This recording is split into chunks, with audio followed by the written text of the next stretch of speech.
Hello students, so we are meeting in the third part of today's lecture. Now we are going to look at two sample t-test assuming unequal variances. So we have discussed the paired sample means and two sample t-test assuming equal variances, and now we are going to discuss two sample t-test assuming unequal variances. So let me give you an overview of this particular t-test where we are going to assume unequal variances. A two sample t-test assuming unequal variances is the most common type of test in Excel. So you have three options in Excel: assuming equal variances, assuming unequal variances, and pair two sample means. So out of these three, this one is said to be the most commonly used one. The pair to sample t-test, we use it where we are supposed to do the testing twice, taking the same subject into consideration. While the two sample t-test assuming equal variances, we are able to do that only. It's the usage of this two sample t-test assuming equal variances is very rare, because we can use that particular test only if we know the population variance, but such situations is very rare. And also in the question, if it is mentioned as to if you're asked to take or assume the equal variances, you can use the particular t-test where we have discussed in the second part of today's lecture video. But now is we are the currently we are in the discussion of two sample t-test assuming unequal variances, which is most commonly used one. So two sample t-test in Excel for unequal variances. Now we are going to discuss the steps. So this is the data set that we are going to look at in this particular example. So we are going to look at the investment 1 and investment 2 and the returns of each investment. So based on this, we are going to run the two sample t-test assuming unequal variances. So as the first step, you have to start entering the data, pause the video here and start entering the data to your worksheet. So the second step is that you are asked to state the null hypothesis. So here the null hypothesis would be H naught. So I'm going to subscript it. H naught. So subscript.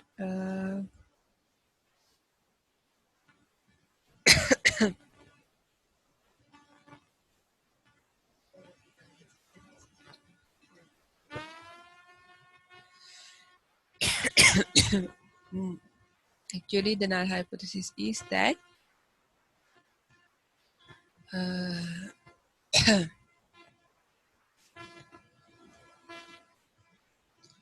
I'm assuming investment one, the mean is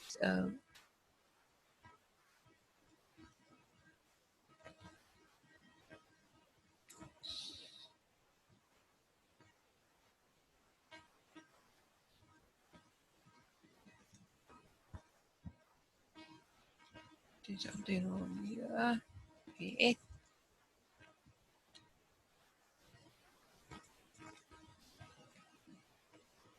I have H naught.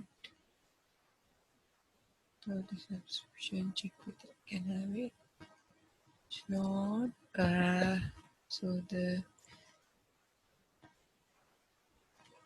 notation.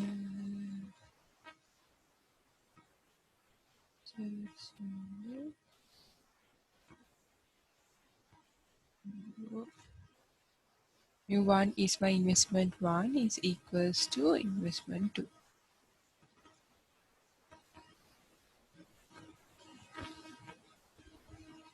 This would be the null hypothesis. So I'm going to subscript this one.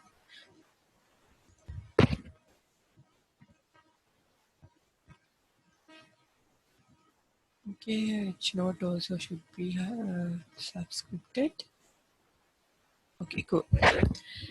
So this is the null hypothesis. For the convenience, I'm not going to enter the data one by one. Actually, I have made my Excel sheet ready. So let me share the particular Excel sheet with you. Okay, so you all can see it here.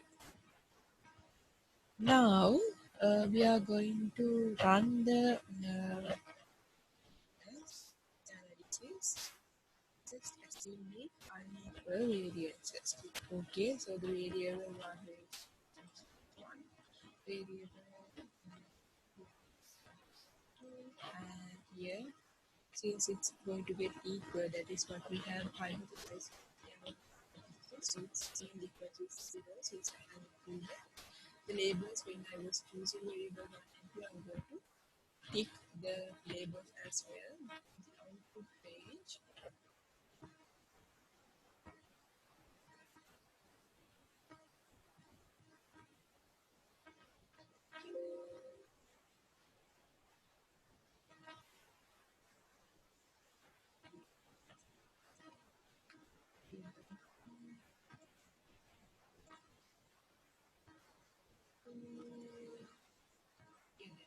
Okay, here. Okay. Okay. So what are the things that we are going to look at here? T stat value. And here are we going to look at the two tail or the one tail critical value. We are going to look at the two tail critical value because we never know whether the investment 2 brings a good return or whether the investment 1 brings us a good return. We don't know the actual direction. So we are going to look at the T critical two tail value and the P value, the critical value here, two tail. So look by looking at when you first look at the p value, the what you can see, it has been greater than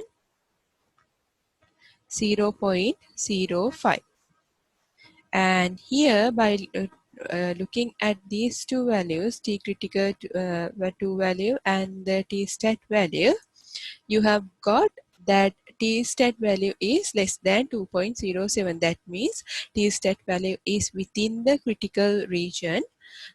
So we have to accept the null hypothesis. So let me share the slides with you again so that I can clearly let I can clearly explain you regarding the decision rule. So here, reading the results from two sample t-test unequal variances in Excel. So reject the null hypothesis if the alpha level in output is smaller than your stated alpha level. Actually, if the p level is less than the alpha level 0.05, we have to reject the null hypothesis. But when you look at our case, it's really clear that the p value has been greater than 0.05. That means we are not in a position to reject the null hypothesis. We are failing to reject the null hypothesis. And by looking at the t stat value and the t critical two tail value, look at here.